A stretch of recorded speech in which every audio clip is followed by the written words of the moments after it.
ఇది మా యువ నాయకుడు నారా లోకేష్ బాబు గారు చేసిన తీర్మానం. కాబట్టి రాయలసీమలో తరాల వెనుకబాటుతనానికి అట్లాగే శతాబ్దాల దారిద్ర్యానికి శాశ్వతమైన పరిష్కారం మహానాడు చూపెట్టబోతా ఉంది. అదే కడపగడ్డ పైన నారా లోకేష్ బాబు గారు రాయలసీమ డిక్లరేషన్ ప్రకటించారు.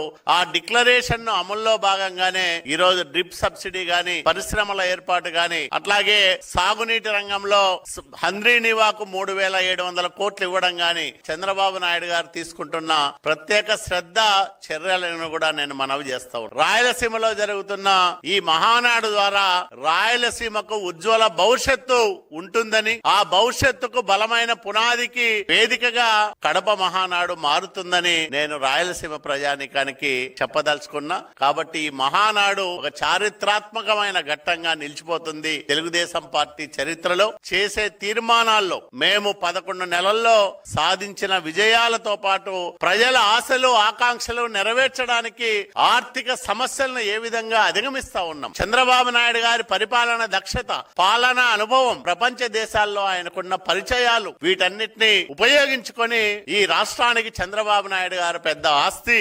ఆయన మార్గదర్శనంలో ఈ రాష్ట్రానికి ఉజ్వల భవిష్యత్తు ఉంటుంది.